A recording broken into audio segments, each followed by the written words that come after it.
Bien, buenos días a todos. Buenos días. Son todos bienvenidos a la casa del Señor.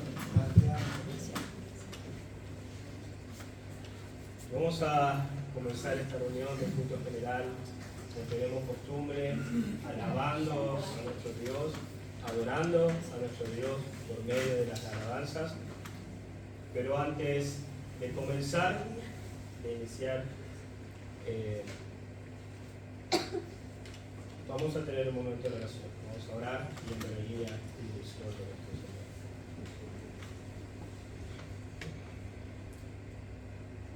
Señor.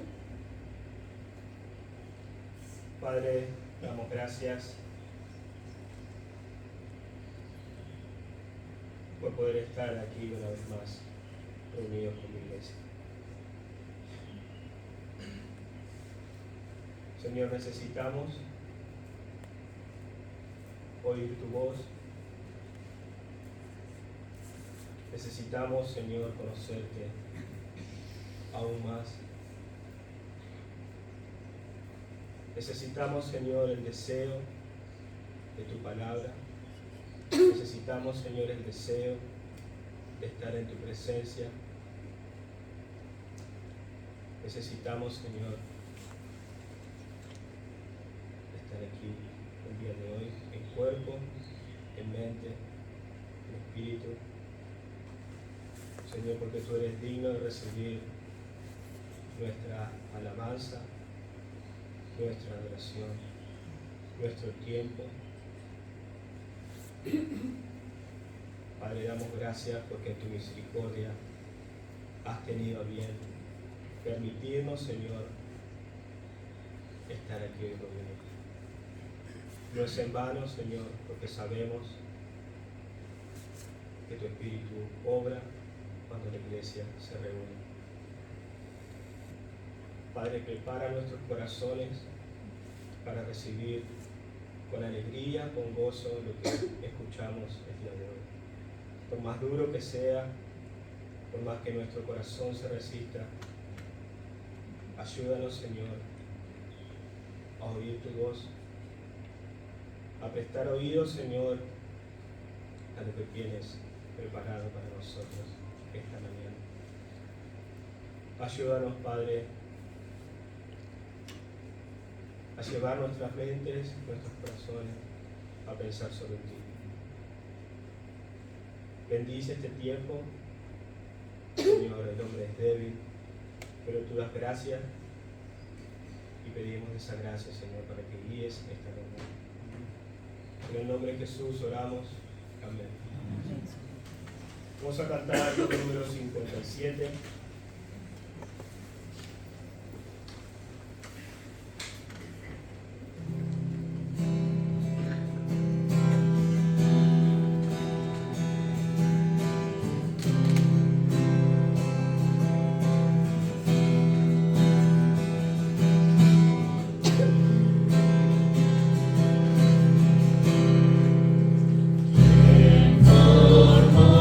Las olas a la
invito a que piensen en un motivo por el cual han venido hoy. Un segundo, ¿no? Piensen en un motivo por el cual hoy dijeron, voy a la iglesia. ¿Tienen ya? Alguno seguramente puede decir, bueno, lo hago todos los domingos, un domingo más, lo cambia. Otro quizás porque tiene responsabilidades, otro quizás porque desea cantar, desea venir a oír, quiere ser bendecido por la palabra. Ahora pensemos un motivo por el cual adorar a Dios. Quizás, digamos, es el mismo motivo. Venimos a eso. Pero esta mañana les invito a que adoremos a Dios porque Él es digno de recibir nuestra alabanza. No por lo que recibimos, porque nos ha perdonado de nuestros pecados, no por su misericordia, por su amor, por su benevolencia, sino porque Él es Dios y Él es digno de alabar. Con estos pensamientos vamos a cantar número 165.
verlos cantar y sonreír a medida que van pronunciando las palabras. Se nota en el corazón, se ve en el rostro lo que está en el corazón, disfrutando, alabar a un Dios que es digno de recibir esa alabanza. Vamos a cantar himno número 27.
Este es el Dios que adoramos, pero que es digno. Vamos a cantar por número 62.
132, un coro nuevo.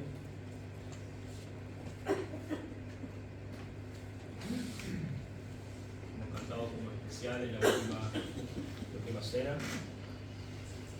después por última cena. Coro número 132, fácil, es sencillo. Vamos a hacer las primeras dos estrofas junto con el coro para escuchar la música, acostumbrarnos un poquito a la letra y después vamos a empezar otra vez desde el inicio.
Vamos a hacerlo otra vez desde el inicio.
Cordero inmolado.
Vamos a cantar antes de pasar a oír la palabra. Coro número 59.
Muy bien, muchas gracias, hermanos, por colaborar con el tiempo de los cánticos. Antes de pasar a lo que es el estudio, en esta mañana, bueno, verles a todos ustedes en esta fría mañana de agosto, fines de agosto, ¿sí? Será de los últimos. Nos despediremos con un lagrimón de este frío tan lindo. Bueno, no lo sé. Pero bueno, está linda la mañana, el Señor nos ha regalado un lindo día en esta mañana. Recuerden, por favor, mirar ahí en la cartelera, pensando en septiembre, que hay algunas actividades puntuales a las que prestar atención para agendar y poder participar. Así que cuando se van, miren ahí los anuncios sobre septiembre para tenerlos en cuenta, agendarlos, hacer un espacio allí para poder tener ese momento juntos. ¿Sí? Hay reunión de damas este mes, toca. Y tenemos a fin de mes un evento especial de boda aquí en la iglesia, así que también estén atentos a eso para agendarlo y participar, que podamos tener momentos juntos como iglesia, usándonos con nuestros hermanos. Sí, muy bien. Les invito a abrir sus Biblias allí en 1 de Timoteo capítulo 3.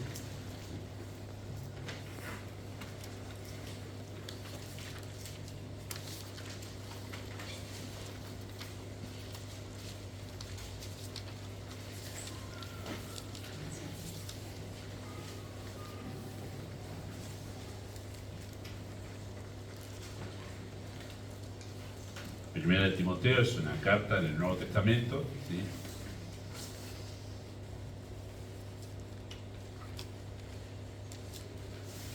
Si no llega a encontrarla, no se haga problema, lo vamos a leer, puede seguir la lectura escuchando.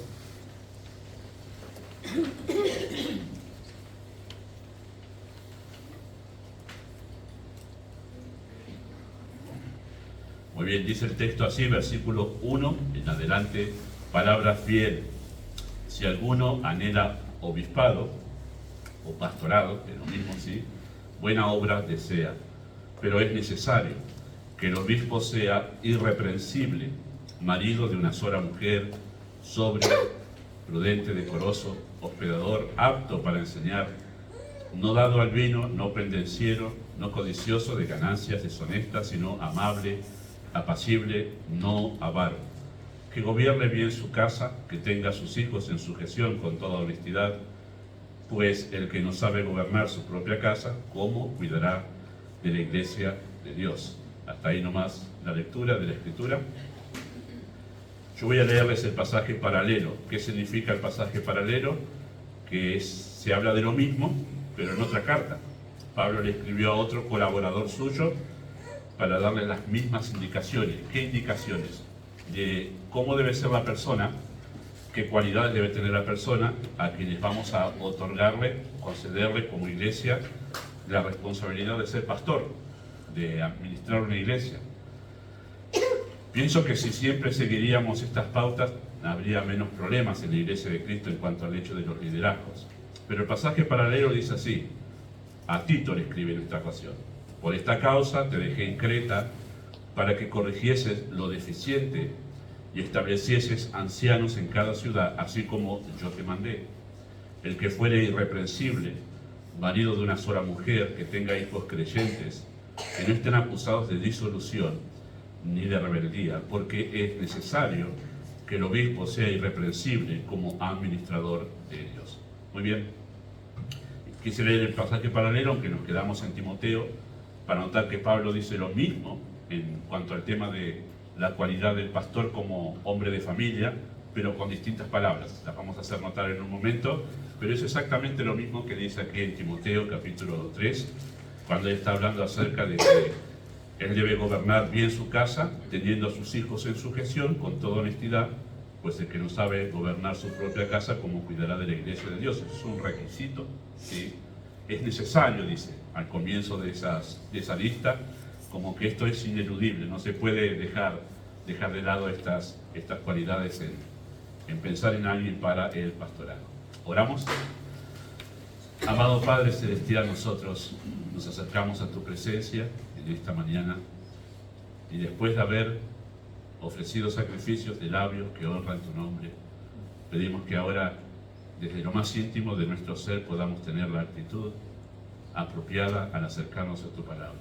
Tanto tu siervo al exponerla, y tanto mis hermanos aquí para escuchar, para que en el día de Cristo no seamos avergonzados de haber hecho algo que te deshonraba.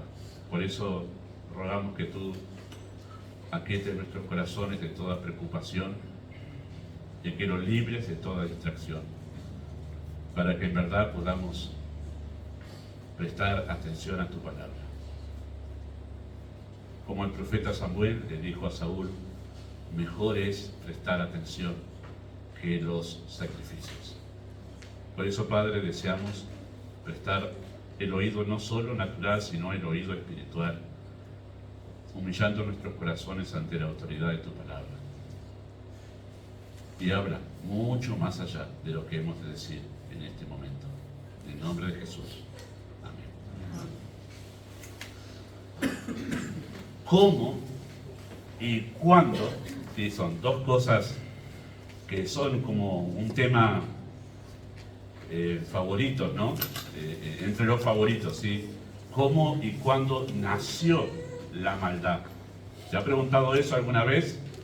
Pero ese es uno de los temas de estudio que siempre llama la atención o a la reflexión cuando comenzamos a conocer la teología bíblica. Cuando empezamos a estudiar, los estudiantes del Instituto Bíblico, y empezamos a conocer doctrina y todo lo demás, en un momento se plantea esa pregunta: ¿cuándo nació la maldad? ¿Cuándo nació en verdad el pecado? ¿Sí? Eso es uno de los interrogantes, ¿no? Porque Dios es eterno, Él ha existido siempre, ¿sí? Y en Él no hay mancha ni sombra de variación. Él no es el creador del pecado. Pero el pecado entonces nació en algún momento, tuvo su origen en algún momento. Según la Escritura, la maldad surgió en el corazón de uno de los ángeles al que Dios llamó Lucero. Y era un querubín protector, un ángel con una alta responsabilidad cerca del trono de Dios, dotado de grandes virtudes, poderoso y puesto a cargo de una gran cantidad de ángeles dedicados a servir a Dios. Los textos de Ezequiel capítulo 28 e Isaías capítulo 14 son los dos únicos pasajes que nosotros tenemos en la Escritura que nos permiten descubrir el telón del cielo y poder ver dónde surgió la maldad. Son esos únicos dos pasajes que tenemos nosotros, y todo lo que nosotros podemos empezar a conocer y a inferir sobre el inicio de la maldad lo encontramos en esos dos textos. No es mucho, ¿verdad? No es mucho. Sí, pero esos pasajes nos dicen que la maldad surgió como una rebelión contra la autoridad de Dios. Así surgió la maldad. Así se originó el pecado, como la manifestación de una rebelión contra la autoridad de Dios. Lucero, ¿sí?, al que hoy llamamos Satanás, que se convirtió en Satanás, que significa adversario, ¿sí? Lucero, habiendo quitado su vista de Dios, comenzó a contemplarse a sí mismo, y enamorado, entre comillas, de su belleza y de su poder, se consideró autosuficiente. Creyendo no necesitar de Dios, Lucero decidió atentar contra su trono, el trono de Dios, que es el ícono representativo de la autoridad universal de Dios. Siempre que ustedes se encuentran en los textos en la Escritura que habla del trono de Dios, está haciendo un acento sobre su lugar de autoridad en su creación. Y el texto, sí, voy a leer solamente uno de Isaías, sí, el texto de Isaías capítulo 14, versículos 12 al 14, registra ese momento que estoy citando de esta manera. Dice así el texto: ¿Cómo caíste del cielo, oh lucero, hijo de la mañana? Cortado fuiste por tierra, tú que debilitabas a las naciones.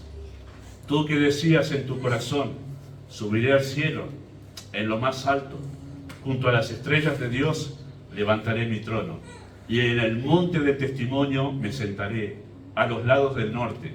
Sobre las alturas de las nubes subiré y seré semejante al Altísimo. El texto nos permite poder saber qué estaba pasando en el corazón de ese poderoso ángel de Dios que fue puesto en un lugar de muy alta responsabilidad.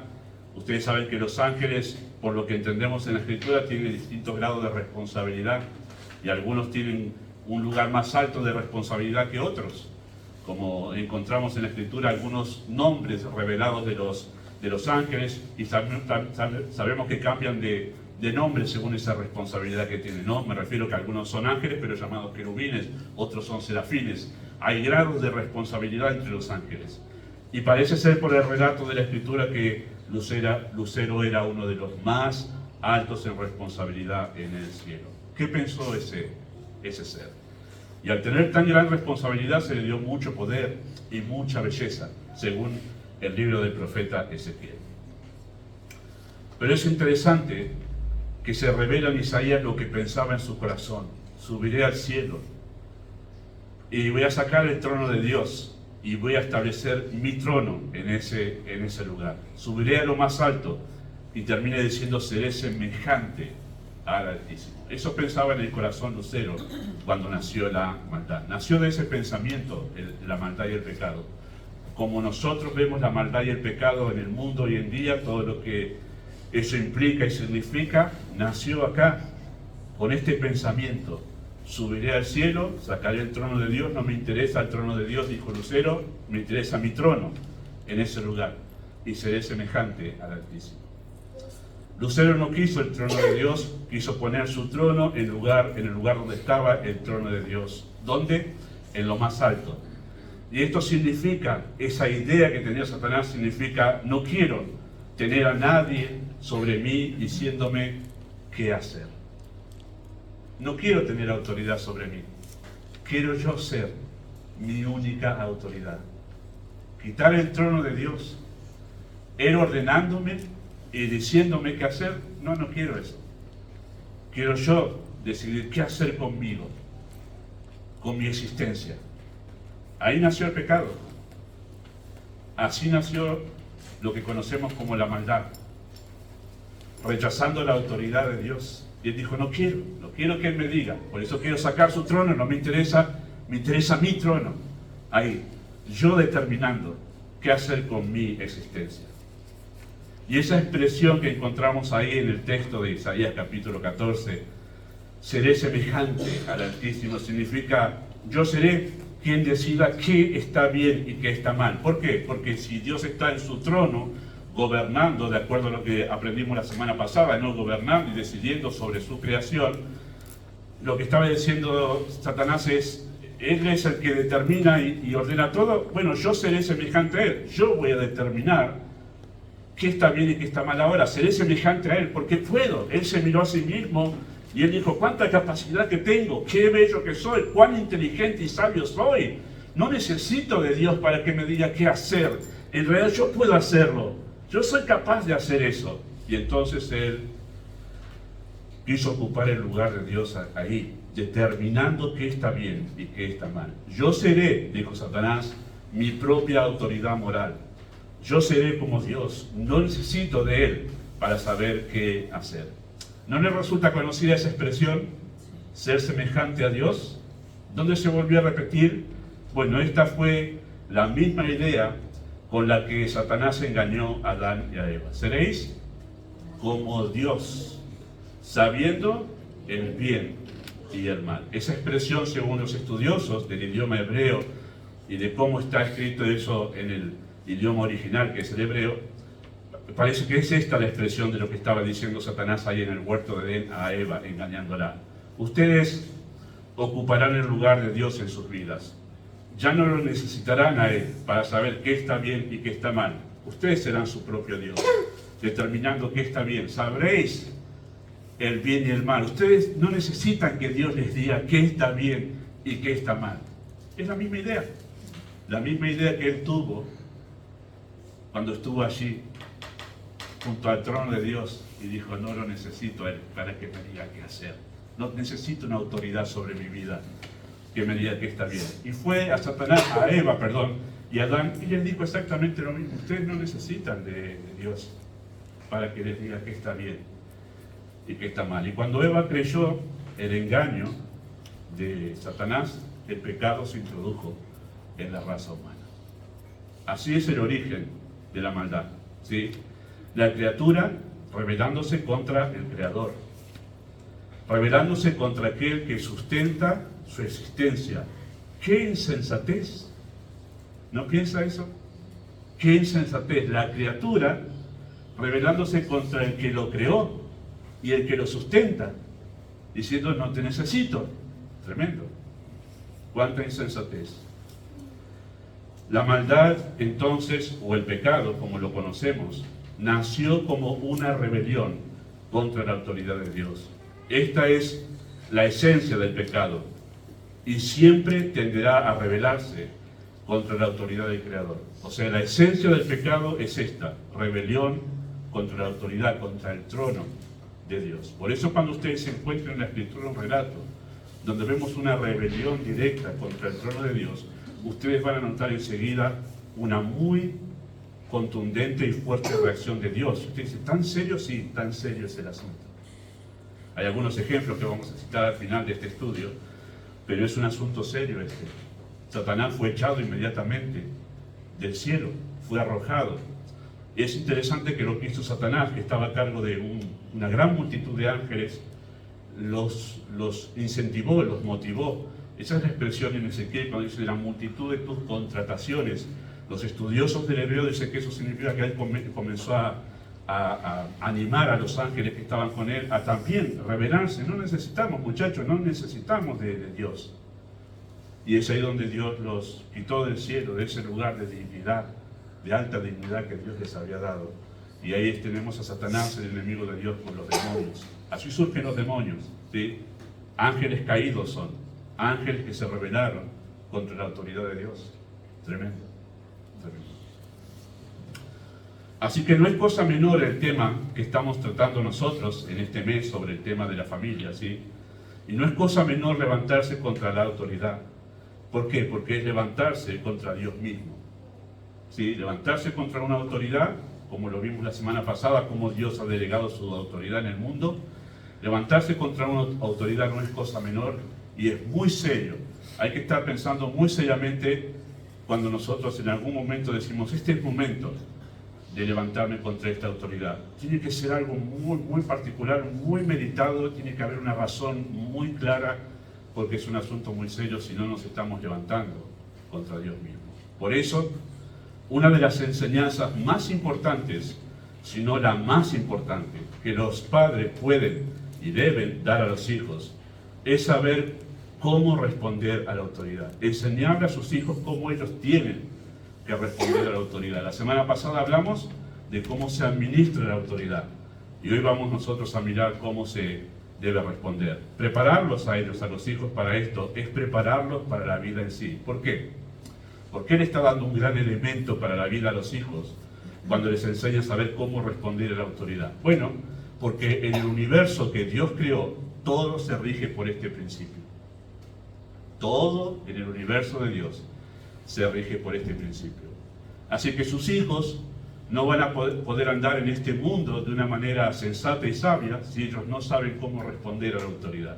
No es parte de justo de lo que tenía que ir diciendo acá, pero voy a hacer el pequeño paréntesis. No importa dónde vayan sus hijos, a la escuela, al trabajo, en un estado, en la vida cívica, siempre se van a topar con una autoridad. Siempre. ¿Por qué es así? Porque Dios ha creado su mundo bajo este principio, que donde usted vaya hay una autoridad. Hay una autoridad. Y saber responder, entonces va a ayudarle mucho, mucho en la vida en sí. Ahora, esta tarea de enseñarle a los hijos cómo responder a la autoridad es uno de los mayores desafíos para los padres, porque todos, desde el primero al último aquí, y toda persona en el mundo, todos tenemos una resistencia natural a la autoridad. Todos, yo también, ustedes también, adultos en sus corazones, todos tenemos una tendencia a resistir la autoridad. ¿Por qué? Bueno, porque es la esencia del pecado eso. Y todos somos pecadores, ¿sí? Incluso quienes la administramos, en mi caso como pastor y en mi casa con mi esposa, y los hombres aquí con sus familias, también los que administramos autoridad tenemos esta misma lucha de resistir, tener una actitud de resistencia hacia la autoridad, hacia la figura de autoridad, ¿sí? Nosotros cantamos, ¿no? El rey, alabamos al rey. Y lo que estamos diciendo cuando decimos que alabamos al rey, que estamos reconociendo que Él es el Señor, que Él tiene autoridad sobre nuestras vidas. Lo que nosotros renegamos es que no admitimos que el rey le haya dado su autoridad para guiar mi vida a un hombre pecador. Ahí ya no decimos alabamos al rey, ahí nos quejamos porque Él le dio autoridad a esa persona. La resistencia de los hijos, ¿sí?, a la autoridad será continua e irá mutando en cada etapa de su crecimiento. Así que si usted tiene hijos pequeñitos y usted ya está en esa etapa, ¿no?, 4 o 5 años, donde ya parece que ha trabajado de tal manera la respuesta de ellos a su autoridad, Y dice, qué buenísimo, ya está, no cante tanta victoria. Porque inmediatamente que pasan a la otra etapa, después que pasan los 5, es una posta allí de crecimiento, pasan de los 5 a otra etapa, la rebelión se va a manifestar de otra manera. Y después de los 10 en adelante, otra etapa de la vida de los hijos y la rebelión se va a manifestar de otra manera. ¿Sí? O sea, siempre, papás, no se desanimen, pero siempre van a estar luchando o tratando de trabajar este área en la vida de los hijos hasta que, bueno, ellos sean independientes y ya no es más su responsabilidad tratar con la rebeldía de los hijos, ¿no? Ya no es más. Hay un tiempo y cuando ellos son independientes ya se acabó su responsabilidad allí. Quiero orar por si ellos siguen siendo rebeldes a la autoridad, bueno, ore, sin duda alguna, pero ya no es su responsabilidad. ¿Sí? Incluso, papás, los hijos van a resistir la autoridad sin que ellos sepan que están resistiendo la autoridad. Y eso va a pasar muchas veces. Va a pasar muchas veces. Sin darse cuenta que ciertas reacciones o iniciativas son una rebelión de su corazón contra la autoridad. Y eso va a pasar. Los hijos en ocasiones van a hacer una rebelión explícita y consciente, pero en otros momentos su actitud, su iniciativa, va a ser una rebelión que ellos mismos no se van a estar dando cuenta que se están rebelando. Y va a ser el trabajo de los papás sentarse con ellos, enseñarles y decirles, esto que estás haciendo es una rebelión de tu corazón, no te das cuenta, pero te estás rebelando contra mí, mi autoridad. Y eso va a ser parte del trabajo de los padres también. Abrir los ojos de los hijos a darse cuenta que esa actitud es rebelión.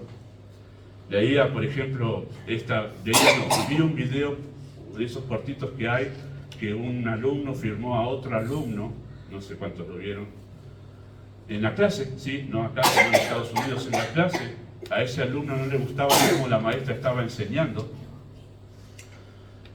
Para él la clase era aburrida, porque todo el discurso que estaba dando, gritándole a la maestra, todo así, que le parecía que era aburrido, como al ser aburrido estaba cuestionando a la maestra de que no se estaba esforzando en su trabajo. Había todo un cuestionamiento ahí, a los gritos.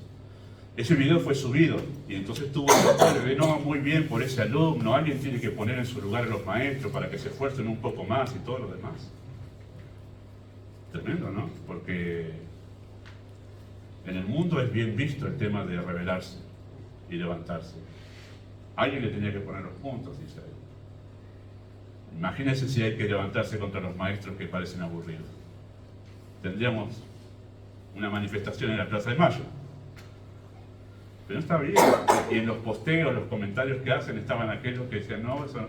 Y estaban aquellos que muy bien por ese chico. Un chico de 16, 17 años.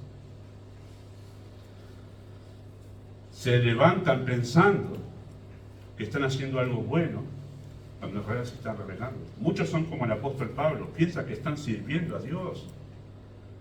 Pablo dice, yo perseguía a la iglesia pensando que servía a Dios, que estaba haciendo un bien. Y lo encuentra el Señor y le dice, ¿por qué me persigues? Dura cosas te da dar cosas, patadas contra la aguijona. Te estaba rebelando contra el Señor y no lo sabía. Y no lo sabía. Tremendo, ¿no? Y esto les pasará, padres, a ustedes y deberán trabajar entonces cómo los hijos deben reaccionar ante la autoridad. Deben responder a la autoridad. Así que dicho toda esta introducción, ¿sí?, de lo serio que es el asunto, vamos a completar nosotros nuestro bosquejo de este mes. Primero, hablamos en el primer mensaje que es la autoridad y hemos hablado también de cómo se administra. Hoy completamos el bosquejo y en tercer lugar vamos a hablar de cómo se debe responder a la autoridad. Y el texto que tenemos nosotros allí, ¿no? El texto que usamos en nuestro estudio, que lo empezamos a usar en el estudio anterior, es apropiado porque además de indicar ese texto de Timoteo, la responsabilidad de quien gobierna en el hogar, también el texto señala cuál debe ser la respuesta de aquellos que están bajo autoridad, ¿sí? Noten el texto una vez más, versículo 4 de 1 de Timoteo 3:4, dice, que gobierne bien su casa, que tenga a sus hijos en sujeción con toda honestidad. ¿Sí? Ahí se está indicando cuál es la responsabilidad o la respuesta de los que están bajo autoridad. Y el texto de Tito, no hace falta que lo busquen, yo se los menciono, dice lo mismo porque con otras palabras, dice que tenga hijos creyentes. esa expresión ha sido mal entendida a veces y parece ser que piensan que el pastor tiene que tener hijos que sean salvos. No es esa la expresión allí, porque la salvación de los hijos, de los pastores, no es un poder que tienen los pastores para convertir a los hijos, sí enseñarles la verdad, predicarles el evangelio, pero quien convierte a las personas es el Espíritu. Y cuando Él quiere, como Él quiere. Así que es muy probable tener un pastor, pero que sus hijos no sean creyentes. Es probable que pase eso. Incluso que los hijos salgan de su hogar sin ser creyentes. Eso puede pasar. Puede pasar. Pero cuando dice el texto en Tito que tenga hijos creyentes, la palabra mejor sería fieles, porque esa es la palabra en el original, fieles. ¿Fieles a quién? Bueno, fieles a su liderazgo. Independientemente si son creyentes o no los hijos del pastor, lo que sí debe procurar el pastor es que sus hijos sean fieles a su liderazgo. Y aclara Pablo en ese texto, dice que no estén acusados de disolución, que es libertinaje, ¿sí?, ni de rebeldía, ¿sí?, que sus hijos no sean acusados de que no lo siguen a él. Vamos a dar un ejemplo muy sencillo y clásico, es que bueno, que el pastor hoy esté, que nosotros tengamos hijos, ¿no?, y que hoy tengamos un hijo de 11, 12 años u 8 años y que nosotros estemos ahora en el culto y él no. Él esté afuera porque no quiso venir a la reunión, y eso sería una acusación contra el pastor, decir, ¿cómo no puede hacer que su hijo esté en la reunión? Eso no se permite, no podría ser pastor ese hombre. No podría ser pastor yo, en ese caso. Me tendrían que sacar enseguida, esto es la verdad. O que en verdad yo ahora esté acá en la reunión y mi esposa me haya dicho, no, me voy al shopping. Vos a atender la reunión que sos el que tenés que predicar. Me sacan enseguida, ustedes deberían sacarme enseguida al pastorado si eso sucede. Si yo no puedo liderar mi hogar logrando que mi esposa me siga en el ministerio, ¿sí?, si yo no puedo lograr eso, yo no tendría que estar en el ministerio. Bueno, esa es la idea de fieles ahí, que sus hijos no estén acusados de que no lo siguen y que viven una vida libertina, ¿no? ¿Por qué dice Pablo? Porque es necesario, ineludible, que el obispo sea irreprensible, que no haya nada que acusarlo en cuanto a este sentido, en cuanto a su liderazgo en el hogar, ¿sí?, porque es administrador de Dios. Así que es importante notar que la responsabilidad recae sobre quien lidera, y en ambos pasajes se dice que tenga. ¿Ha notado? Que tenga hijos creyentes, que tenga a sus hijos en sujeción. ¿A quién se le está dando la orden, el imperativo? Al que lidera.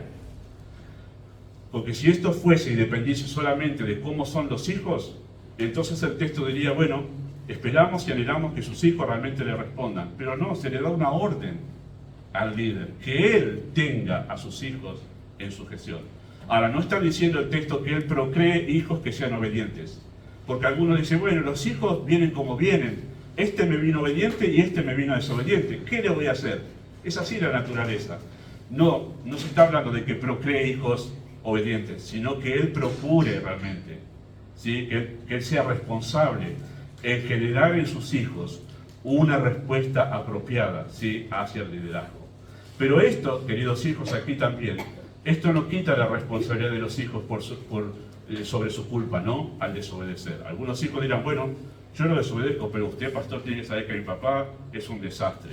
¿Cómo voy a obedecer a una persona así? No quita la responsabilidad de los hijos, pero sí se acentúa la responsabilidad de los padres en enseñarles a responder adecuadamente. Así que según este texto, ¿sí?, según el texto de 1 de Timoteo, los hijos deben responder a la autoridad de dos maneras. Dos cosas se dicen aquí acerca de los hijos en relación a la autoridad de sus padres, ¿sí? Primero es que ellos deben responder con sujeción, porque el texto dice en Timoteo que gobierne bien su casa, que tenga a sus hijos en sujeción, que haga el trabajo para que sus hijos se sujeten a su liderazgo, ¿sí? Esa palabra sujeción es obediencia, la que encontramos en Efesios capítulo 6, acerca de lo que se le dice a los hijos, obedeced a vuestros padres, ¿sí?, es obedecer. Los hijos deben hacer lo que los padres les ordenan, deben tener buena disposición a seguir las directivas de los padres, en el caso de papá y mamá también, ¿sí? Es responsabilidad de los padres crear en los hijos un carácter sumiso y dócil a la autoridad. Esa es la responsabilidad. Esa es la responsabilidad de los padres. La obediencia es la principal manifestación de la humildad, ¿sí? Usted dice, ¿qué es humildad? Bueno, entre las cosas que hemos hablado la semana pasada, también la humildad se manifiesta a través de la obediencia. Así que si usted trabaja en la obediencia de sus hijos, que ellos respondan a sus directivas de una manera adecuada, estará trabajando en su orgullo. Y minimizará, ¿sí?, las manifestaciones de ese orgullo. Será algo muy bueno en la vida de los hijos. Así que los hijos deben saber que cuando están ante alguien, debe llegar al punto en realidad de saber que cuando están ante alguien en autoridad, su principal respuesta debe ser obedecer. Usted debe trabajar en la vida de sus hijos de tal manera, no solo su autoridad, sino prepararlos para la vida, para que ellos sepan que cuando están ante una autoridad, ellos deben responder en obediencia. El primer lugar que salen de su casa con la próxima autoridad que se van a encontrar es con los maestros en la escuela. Y cuando sus hijos salen y van a la escuela, ellos ya saben cómo responder a la figura de autoridad en la escuela. La segunda figura de autoridad que tendrán en la vida es su empleador, su jefe, su patrón, llámelo como quiera. Ellos deben salir de su hogar sabiendo que cuando están en un lugar trabajando en relación de dependencia, ellos van a tener que responder en obediencia a sus patrones, ¿sí? Usted está creando un buen hábito de saber cómo responder a la autoridad, ¿sí? Claro, siempre teniendo en cuenta el parámetro bíblico de que la obediencia siempre es en el Señor. Hemos hablado de eso el año pasado cuando estuvimos hablando sobre la carta de Pedro, aclarando que siempre toda autoridad humana tiene un límite y toda obediencia humana tiene un límite, ¿sí? Y el parámetro es en el Señor. Siempre que una autoridad me obliga a mí a pecar contra el Señor, ya soy libre para no obedecer, ¿sí? Y no debo obedecer. El Señor es por sobre eso. Así que los padres no estarán todo el tiempo dando órdenes. Eso es verdad, ¿no? Su casa no es así, ¿no? Todo el tiempo dando órdenes sería como el regimiento de Plaza de Mayo, qué sé yo. No, pero no es así. La casa no es todo mandato, ¿verdad? Y no debiera ser así. No estarán todo el tiempo dando órdenes. Hay muchas cosas más que vamos a hablar cuando hablemos sobre el principio del amor, ¿sí? Pero cuando lo hagan, cuando los padres den mandatos, se enfrentarán con la resistencia del corazón pecador de sus hijos. Yo tengo una lista y usted, como papá, puede añadir mucho más aquí. Cuando usted da un mandato, muy probablemente surja del corazón de sus hijos una tardanza en responder, ¿no? Como que no escuchan, ¿no? Tardan en responder. Y usted, Pepito, a juntar la ropa. Silencio, ¿no? Y usted dice 2, 3 veces. Bueno, tardarán en responder, harán las cosas a medias, harán las cosas a su manera, se harán los desentendidos o los distraídos, harán berrinches, casi me olvidaba de ese y puse, harán berrinches, se excusarán justificando su desobediencia. No, pero papá, vos lo sabés que yo... Bueno, todo eso, la justificación de la desobediencia.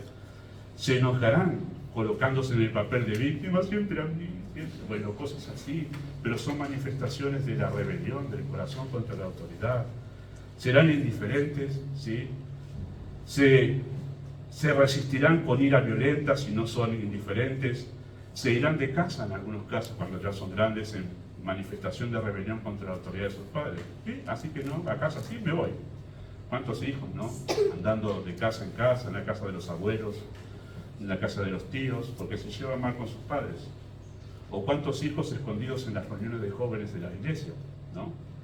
O cuántos hijos escondidos en institutos bíblicos, porque es más fácil estar ahí que en casa sometiéndose a un liderazgo tremendo.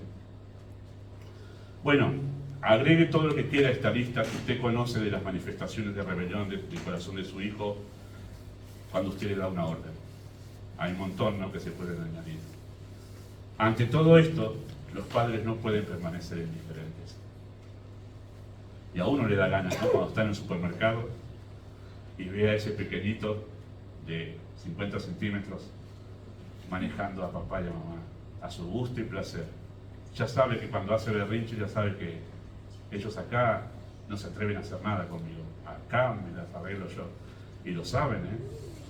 Los hijos hay una edad cortita ya, 1 año, 2, por ahí, ya saben cómo manejar a papá y a mamá con los berrinches. Si ellos saben, ellos van a estar probando que ellos, papá, los hijos, hasta dónde pueden ellos hacer su teatro de rebelión hasta que veo que pone límite, o ella pone límite. Ellos lo van a hacer, van a estar probando constantemente hasta dónde la autoridad me permite a mí revelarme.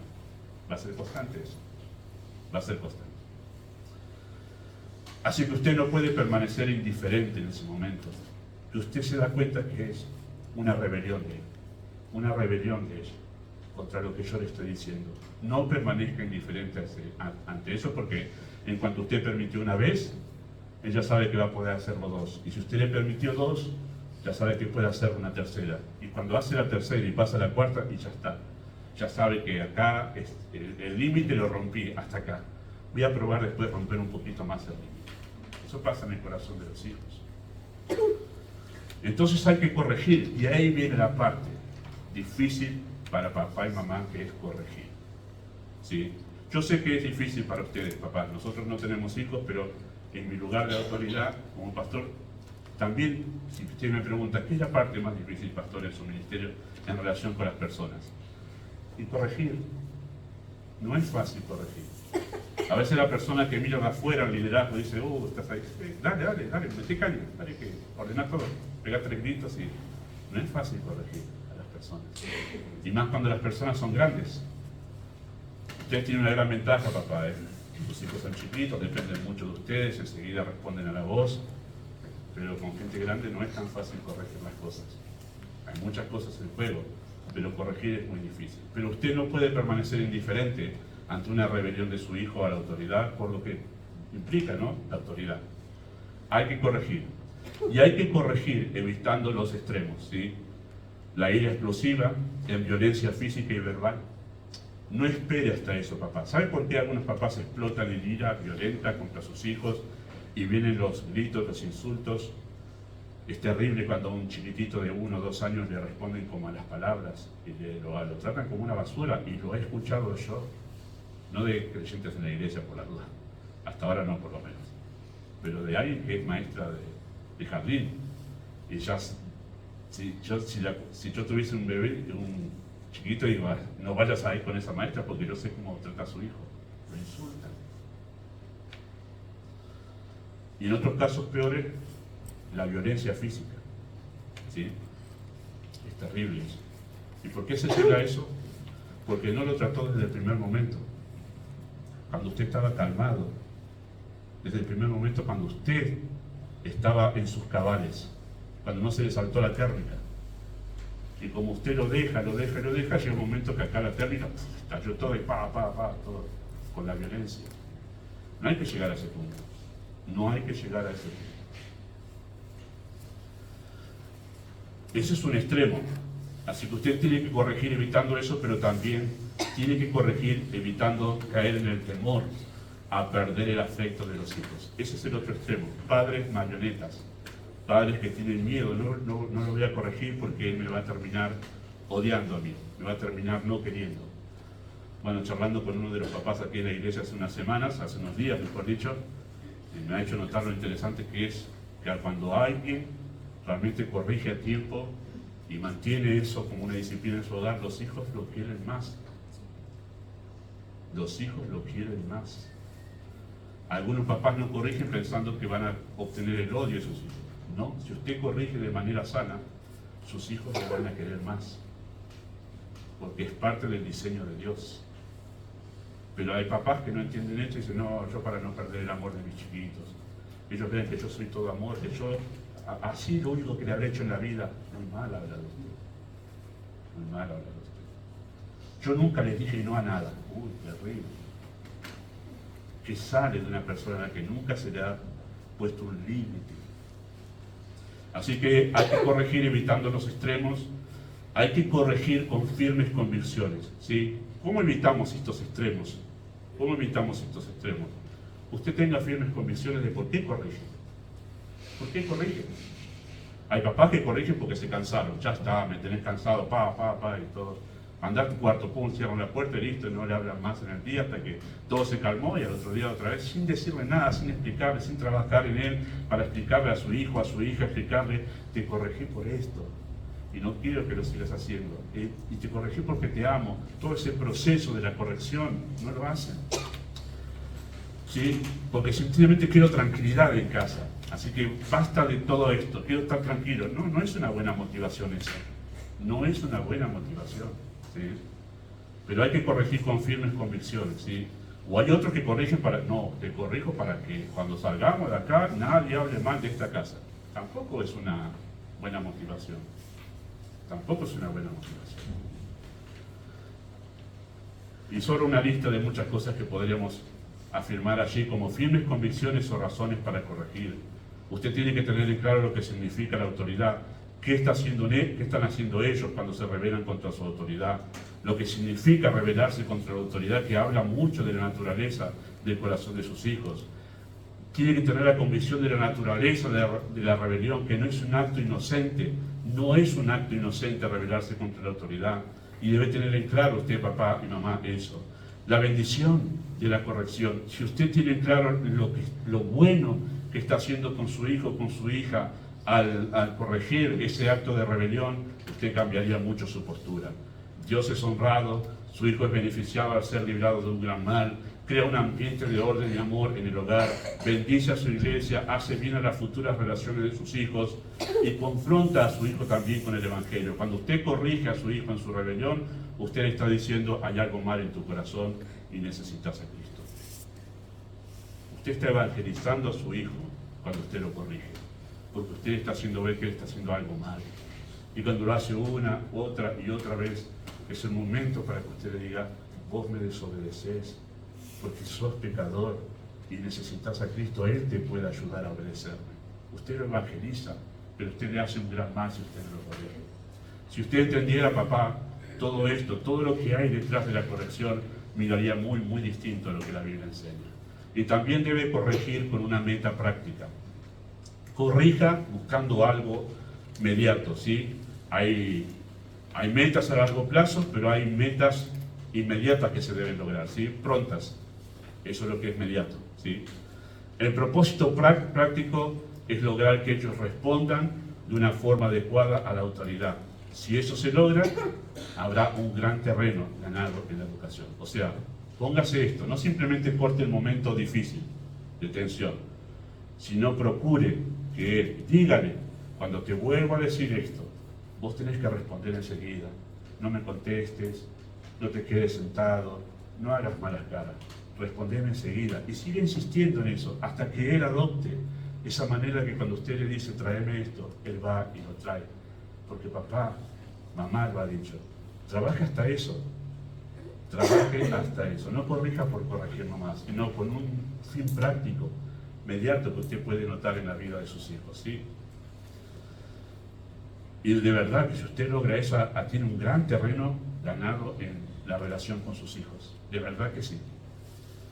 Esta es la llave maestra que establece el puente para dirigir la vida de los hijos en la voluntad de Dios. Por eso, insista en trabajar hasta que la respuesta a la voz de una autoridad sea inmediata. Y no pasa eso de la noche a la mañana, ¿verdad? No pasa. Lleva años procurar sembrar eso en los hijos.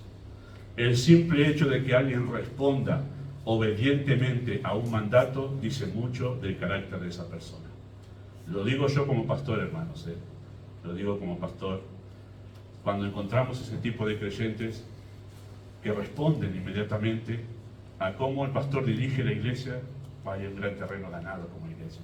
Un gran terreno ganado como iglesia. Gracias a Dios las iglesias se nutren de lo que pasa en los hogares, de papás que han acostumbrado a sus hijos a responder obedientemente a la voz. Cuando esos hijos llegan a ser parte de la iglesia, tenemos un gran terreno de creyentes, y esos hijos se convierten, que responden, entonces funcionan las cosas. Entonces no tiene que después estar el pastor detrás haciendo las cosas que la gente no hace, porque no ha respondido. Pero eso en todo lugar, en una fábrica, en una escuela, donde sea. Así que el simple hecho de que alguien responda obedientemente a un mandato dice mucho del carácter de esa persona, de la clase de persona que es. Así que si usted logra cultivar esta actitud, habrá un enorme bien que le habrá hecho a su hijo. Ahora, en segundo lugar, además de responder con obediencia, los hijos deben aprender a responder a la autoridad con toda honestidad. Esa es la palabra que se utiliza allí en el verso, dice sujeción con toda honestidad. Y esa palabra significa respeto, ¿sí? Implica respeto. Los hijos deben aprender a respetar a todas las personas, indistintamente de su sexo, edad, condición social, nivel educativo o cualquier otra diferencia. Dejamos eso sentado, ¿sí? Sus hijos deben aprender a respetar a todas las personas. No importa si está en autoridad o no, tiene que respetarla, no importa si es más grande o es chico o es de su edad, tiene que respetar a todas las personas por igual, ¿sí? Por la sencilla razón del que el ser humano conlleva la imagen del Creador. Por eso debemos respetarnos los unos a los otros. Ese es el principio que enseña Santiago en Santiago capítulo 3. ¿Por qué nos respetamos los unos a los otros? Porque conllevamos la imagen del Creador. Y eso ya pone una dignidad en el ser humano que no viene de sus capacidades, sino que conlleva la imagen del Creador. Si usted le falta el respeto a otro ser humano, usted está atentando contra aquel que lo creó. Entonces, por eso es que tenemos un principio de respeto mutuo por la dignidad que conllevamos, porque Dios la puso en nosotros al hacernos a su imagen. Pero, hay un respeto particular, especial, que deben aprender a tener los hijos hacia las personas en autoridad, ¿sí? Hay un cierto comportamiento y una cierta manera de dirigirnos hacia las personas en autoridad que demuestra el respeto por la figura que representan, la autoridad de Dios. La autoridad de Dios. La palabra que Pablo utiliza en nuestro texto es venerabilidad, no está en castellano. La han escrito así los traductores de griego, pero en castellano no está esa palabra, venerabilidad, así, está venerable. Pero esa palabra escrita de esa manera, venerabilidad, no está, pero es la manera de poder traducir esa palabra en griego, ¿sí? ¿Qué significa? Bueno, alguien digno de respeto, digno de respeto y de culto. Y usted dice, bueno, ¿significa que a las personas en autoridad hay que rendirle culto? No. No está diciendo que le rindamos culto como ídolos, ¿no? A nuestros padres, como si fueran ídolos. Ni a ninguna otra persona en autoridad, como en algunos lugares se los tienen los pastores como intocables, ¿no? Como el siervo, el ungido del Señor, ¿no? Ni lo toques. Bueno, no es esa la idea, sino está indicando esa palabra que se trata de algo sumamente serio, al no dirigirnos a una persona en autoridad de la manera apropiada, ¿sí? O sea, ya por el hecho de tratarnos mal los unos a los otros, caemos en una falta por la imagen que llevamos de Dios. Y faltarle respeto a una autoridad agrega un peso de gravedad al asunto por la figura que representa la autoridad de Dios. Y no solo obediencia, sino debemos acercarnos a la autoridad de una manera apropiada.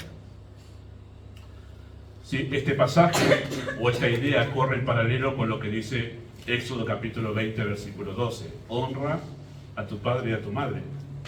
Así que habla de honra que hay que darle a la persona en la autoridad. Eso es lo que implica el mandato de Éxodo 20, 12, que después se repite en el Nuevo Testamento. Es un principio que aplica a toda persona en autoridad en las diferentes instituciones que Dios creó, ¿sí? Por ejemplo, en 1 Pedro 2:17, que lo estudiamos, se dice que debemos honrar al rey, darle honra al rey. ¿Quién es el rey en nuestro caso? El presidente, quien esté en el lugar del gobierno. 1 Pedro 2:18 dice, sujetaos a vuestros amos con todo respeto. Hay que sujetarse a obediencia, pero con todo respeto, ¿sí? Tito 2:15 dice, esto habla, exhorta y reprende con toda autoridad. Nadie te menosprecia. Tito era el líder de las iglesias en Creta y le dice, esto enseña, hablando todo ese capítulo 2 de doctrina, y reprende y exhorta con toda autoridad y procurar que esa autoridad sea respetada por los miembros de la iglesia. ¿Sí? No permitas que te menosprecien, porque que Tito era un intocable, no, estaba representando la autoridad de Dios, Tito, en ese lugar. Dice, no permitas que nadie deshonre la figura de autoridad que te toca conllevar en esas iglesias. No permitas que te menosprecien. Esa es la idea. Hay una muestra de respeto particular hacia la figura de autoridad de las personas que están en la autoridad. Y escuchen esto que dice Levítico capítulo 19, versículo 32. Delante de las canas te levantarás y honrarás el rostro del anciano De tu Dios tendrás temor, yo Jehová. Hay una actitud que tienes que tener hacia las personas en autoridad. Cuando se acercan, tienes que levantarte. En cómo le hablamos, ser cuidadosos en no ser respondones, contestatarios. Eso es lo que dice Pablo a Tito en 2.9, ¿no? A los empleados, que deben sujetarse a sus empleados y no ser respondones, ¿no? Y cuiden a sus hijos, queridos papás. Si sus hijos son de que usted le dice enseguida algo y dice, no, pero ¿por qué? Usted enseñe a sus hijos que lo primero que tiene que hacer es obedecer sin preguntar por qué. Claro, hay una etapa de los hijos que preguntan por qué para saber, ¿no? Para saber. Pero hay otra actitud que ustedes, papás, la sabrán reconocer muy bien. Cuando sus hijos dicen por qué como una manera desafiante. No se lo permitan. No se lo permitan. Correr el plato ahora para... ¿Por qué tengo que correr el plato? No, vos lo tenés que correr. Porque yo te dije que tenés que correrlo. Tu primera respuesta no tiene que ser preguntarme, sino de correrlo. Y si yo te quiero explicar en este momento, te explico. Y si no te lo explico, te lo explico después. Pero no tenés que ser contestatario. Tenés que responder en obediencia silenciosa a lo que yo te digo. Y asumir una postura respetuosa. Interesante que ese texto de Levítico dice que hay que asumir una postura respetuosa. ¿Sí? Es triste ir a la escuela y ver a alumnos tirados sobre el banco, durmiéndose. No, es irrespetuoso para con la figura de autoridad. No está bueno. O reclinarse sobre el banco y tirarse como si estuviera en el sillón de la casa. No es la postura apropiada. Vaya a tirarse así al Teatro Colón cuando alguien está actuando. Lo sacan, ¿eh? Es más, no le permiten entrar si usted llega 5 minutos más tarde que empezó la función, porque es una falta de respeto para el que está actuando en el Teatro Colón. Usted no entra. Y vaya a comer palomitas o las cositas de maíz en el Teatro Colón. Pues es una falta de respeto para el que está actuando, usted empieza a hacer ruido con... Puede ser respetuoso, imagínese eso para con una figura. ¿Haría eso si usted estuviera en la presencia de Dios y Dios le está hablando y usted se tira así? Vamos, Señor, habla que te escucho. Usted no haría eso, ¿verdad? No haría eso. No debe hacer eso en la iglesia tampoco. Por eso enseñe a sus hijos a adoptar una postura correcta cuando estamos adorando a Dios. Sí, y hay una edad, hay algunos muy chiquititos, no estamos hablando de eso, pero hay una edad donde los hijos tienen que estar despiertos en la iglesia. ¿Y qué tienen que hacer para eso? Hágalos dormir temprano. No los deje viendo películas hasta tarde, el sábado, para que el domingo después se les duerman en la reunión. No le acostumbre a eso. Acostúmbrelos bien, además por el beneficio de sus almas, pero porque hay un respeto que se debe tener en los lugares donde hay una figura de autoridad. Me ha tocado ver, solamente visitando actos de la escuela, por mis sobrinos, ¿sí? Pero mientras la maestra o la directora está hablando, dando el discurso, atrás los papás cuchicheando. Terrible eso, porque le está faltando el respeto a la figura de autoridad que alguien está hablando. Me ha tocado estar en una conferencia de pastores y misioneros. Sé que ningún pastor escucha este mensaje, pero estar en la conferencia y era un sermón largo de alguien hablando en inglés y otro traduciendo. No es fácil esos mensajes, pero atrás mío 2 personas se aburrieron ya, adultos. Conferencia de pastores y misioneros estoy hablando, se pusieron a charlar de otra cosa. Yo escuchaba y además de que me molestaba, dije, eso es una falta de respeto para esa persona. Me ha tocado estar en otra, donde 3 conferencias de pastores y misioneros estaban haciendo bromas entre ellos.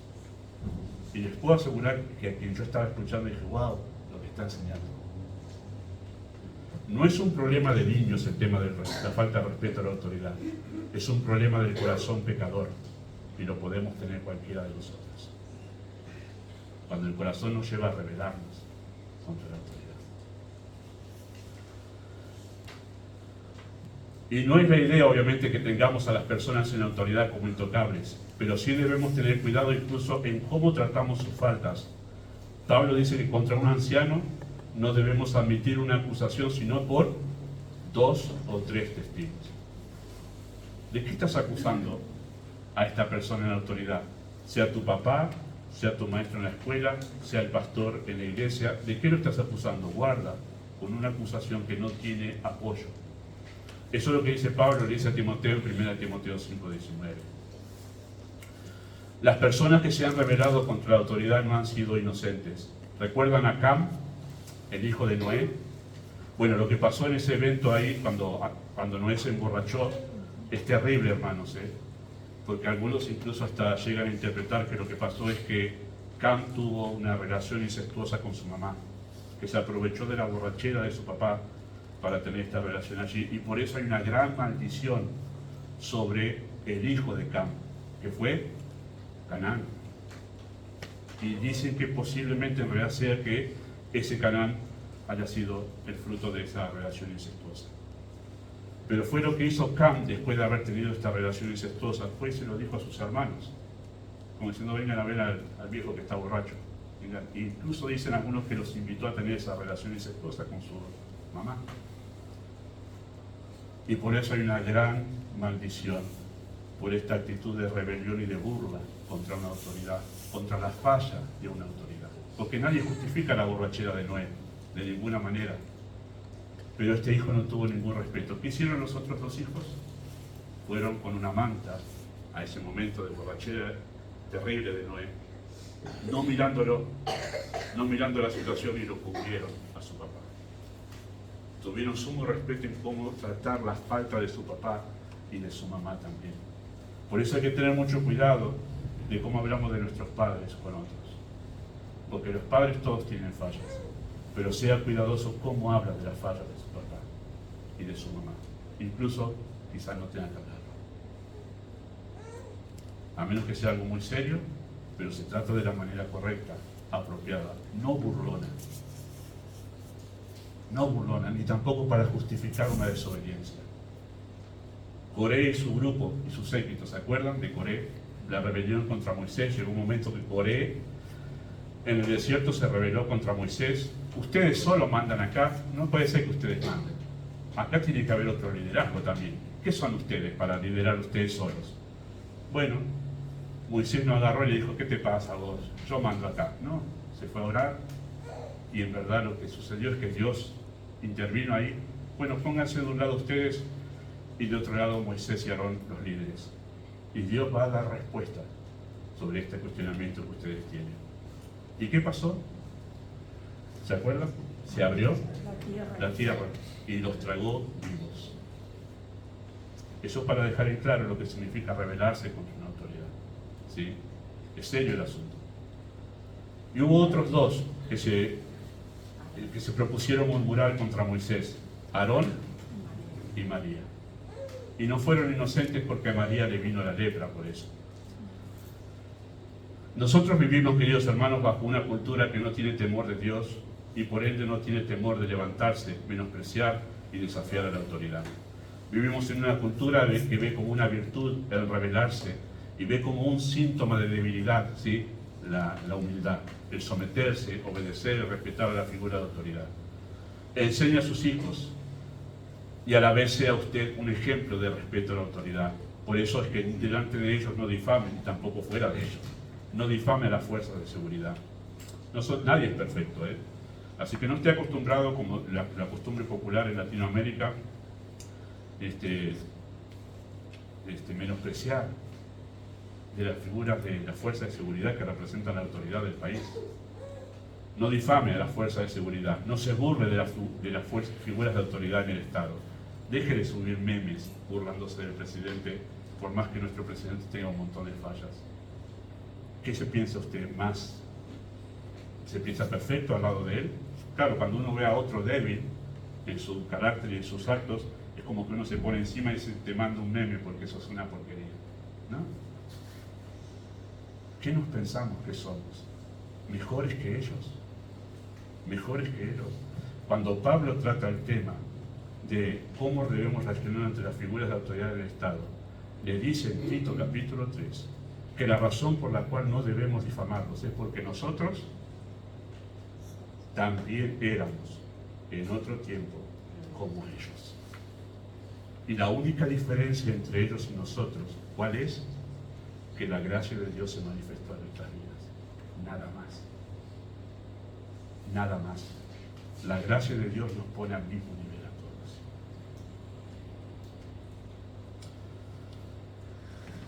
No le enseñe a ser violento contra la figura de autoridad en la escuela, ¿sí?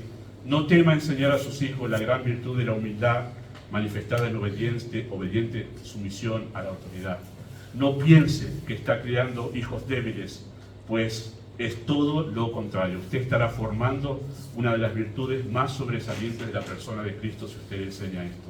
En el reino de Satanás es honrado quien se revela y logra doblegar la autoridad, ¿no?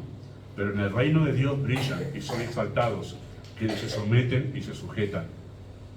El texto de Filipenses dice que Él fue Cristo obediente hasta la muerte y muerte de cruz, por lo cual Dios lo exaltó. En el reino de Dios no brillan los Che Guevara, que son revolucionarios tirando la autoridad. No. En el reino de Dios son exaltados los que siguen la pisada de Cristo, obediente hasta la muerte y muerte de cruz. Los propósitos de Dios no son llevados adelante a través de personas que se rebelan contra la autoridad, sino por aquellos que han aprendido a ser como Cristo, sumisos y obedientes. A esos usa Dios para llevar adelante sus planes y propósitos. Y dos cosas para terminar. Número 1. Cuando su hijo se sienta en esa situación de quiero esto, pero papá y mamá me dicen no, acérquese y le diga, yo sé que vos querés eso y que te duele que ahora te diga que no, pero vos quedate tranquilo, porque al obedecerme estás en la voluntad de Dios. Y si yo me equivoco como papá o como mamá, vos estás tranquilo porque vos no vas a ser dañado. Dios va a tratar conmigo si yo me estoy equivocando en esto. A vos te corresponde obedecer y siempre que obedezcas estarás en la voluntad de Dios. Y dígale esto para tranquilizar el corazón de su hijo, que se va a sentir mal cuando usted le diga que no a algo. Quizá, hijo, a través de este no, el Señor esté guiando su voluntad y te esté guardando de algo peor. Te conviene obedecerme, porque el Señor te está guardando y está cuidándote. No temas, porque hay uno que está sobre mí, que tiene la autoridad total. Y Él guarda tu vida si vos obedeces. Qué gran virtud estarán formando ustedes en el corazón de sus hijos si le enseñan a sujetarse de manera apropiada a la autoridad. Amado Dios, no es nada fácil todo lo que hemos hablado en esta mañana. Nuestro corazón es pecador y todo el tiempo, todos los días, se quiere rebelar contra tu autoridad. Y qué gran tarea tienen nuestros papás aquí en la iglesia. Capacítalos, dales gracia, sobre todo fortaleza, porque es muy agotador el trabajo de formar a los hijos. Dales tu gracia. Bendícenos en el nombre de Jesús. Amén. Muy bien, para finalizar, vamos a cantar el último coro, número 124.